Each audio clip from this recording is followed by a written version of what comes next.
Welcome to our first Cybersafety for Parents podcast. I'm Jo Vaughan and I'm from Life Education. I'd like to welcome Brett Hanneth from Intel Security and Alex Merton McCann, better known as Intel Security's Cyber Mum. Thanks, Jo. So Brett, with this ever-changing online world, keeping our families safe is a real concern for parents. And it probably should be. And if we have a look at recent studies, it shows that 80% of how children learn to be safe online comes from their parents. So we really need to understand what the risks are out there today, and they're changing, right? Some of them we know, some of them we don't. And I think in this session, we really want to explore what is out there and how to avoid them or cope with them. Absolutely. I mean, the internet's a huge place, it goes without saying. So if we can actually do our bit to help parents, help their kids navigate it, then I think, something wonderful will happen. And what we've done at Intel Security, we've just conducted some research over the last 2 years. It's called Teens, Tweens and Technology. Probably the title gives it away as to what we were looking for. But really what we're trying to better understand is how parents and children, what their attitudes are to and how they're actually behaving online. And what we found was some really interesting statistics, to be honest. What were your findings from the study? Look, there were some real eye-openers, yeah? Almost 1 in 3 children actually hide their online activity from their parents, yeah? So that's the first one. The second one is that when children actually do go online, they don't necessarily understand the risks that they put themselves at. So almost 40% of them give the name of their school, 25% of them give their email address, and almost 15% of them give their date of birth. And if you think about those statistics, it helps people target them, right? They physically know their school, where they're at, their date of birth, then they can actually start to be targeted. That's a little bit worrying. The other thing is parents are seeing that almost about 50% of parents are seeing cyberbullying. And what's probably more disappointing is 16% of children are actually reporting being victims of cyberbullying. So there are some interesting statistics, but some worrying statistics in there as well. And not a week goes by where there's not another app or another platform or another sort of talk of another social media platform. And obviously the more apps and the more platforms, the increased to the risk. Absolutely. And it's not just apps that we download, it's new things that we buy. I think Barbie now goes online. Absolutely. Right? Drones are out there. Fitbits, Yeah, all of that stuff. And I think what we have to do is just, as parents, be very aware as to what potential risks these can expose children to. And coach children, because they're not always in the best place to understand what these risks are and how to avoid them. Absolutely. So Brett, what is the worst thing that can happen online? Well, the survey of the parents and children, and we interviewed over 1,000 of them, 500 parents, 500 children in Australia. And really what they were sharing with us is the sharing of personal information is one of the worst things that can happen online, yet they were still doing it. The other thing that was a little bit worrying was around 11% of children admitted to having met a stranger that they met for the first time online. Yeah. They also, around about 35% of children are creating fake social media profiles. And the reasons vary. Some of them just want to represent someone that they're not, in other words, pretend to be someone else. The other thing is that they're just trying to hide things that they know that their parents and teachers won't actually like them doing. Sure. So the statistics are showing various things out of there. The other thing that is concerning parents and children is just cyberbullying. And I mentioned that before, either witnessing it or being a victim of it themselves. So it's a really exciting time for kids out there, and we need to remember that. Absolutely. Right? Absolutely. And I don't think parents should really stop them enjoying these sorts of things.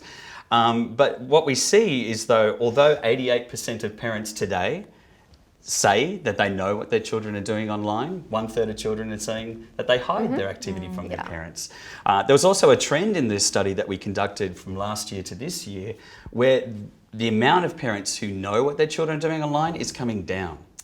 Right? So parents are admitting that they're taking either less care or, because children are now more mobile, they just don't have the availability. The other thing, the situation out there is that they're getting exposed to new technology at school, right? Absolutely. Kids have tablets, they have laptops, and I think parents really need to understand these new technologies, discuss them with children, even get kids to explain to them what they are and how to use them. They can be the teacher as opposed to the other way around. So Alex, do you have any tips for parents Yeah, absolutely. There are a few things as parents we can do to help our kids navigate the cyber world. The first thing to do is really connect with your kids. Keep the lines of communication open. The second thing is to try and stay abreast of the devices your kids are learning. The other thing as well is that to just hone in on that message about reputation and your digital reputation. That's right. Because we all know that once something is online, it's there for good, it's permanent. And I think that, kids in the heat of the moment don't always appreciate that when they're posting. So keeping that message going is really, really important. So the last point, and probably the most important point, is to stay calm, which is very, very hard as parents to do. So when your child comes to you with a problem online, please take a deep breath and don't start demonising the internet. Don't start saying, we're going to turn it off, there's no more of it. Because I can assure you that if you do that, you will never hear about a problem again. So make sure when you're speaking about anything to do with technology, you do so in a calm and collected tone. Great, that's good advice. So obviously kids learn about cyber safety and technology at school, but clearly parents have a really important role to play in terms of helping their children navigate their way around the digital world and to become responsible digital citizens. So let's take a look at a summary from one of the animations we use in our cyber safety modules to teach children about being responsible digital citizens and how things shared using technology have the potential to be spread widely at the touch of a button. Oh no! I sat in a puddle! Does it look bad? Yep, it's bad. Please don't send it! Oops, I just did.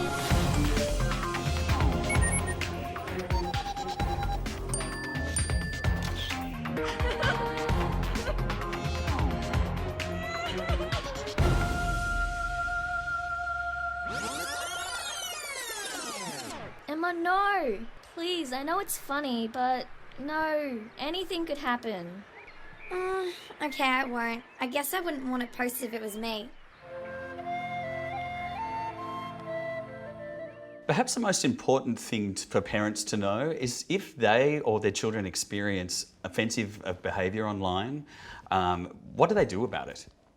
Well, that's a really good point, Brett. And the Office of the Children's E-Safety Commissioner website have a really good process to find out information about that. And as you can see on the screen, you can see the process that people need to go through if they want to report any illegal or offensive content that they see online. Right.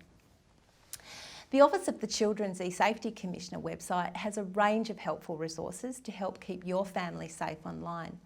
Watch their Chatterbox series for tips on cyberbullying, selfies, digital reputation and much more. Thanks so much, Brett and Alex, for your time today. It's been really helpful. No, it's been great being here, Jo. Thank you. Real pleasure. Thanks, Jo.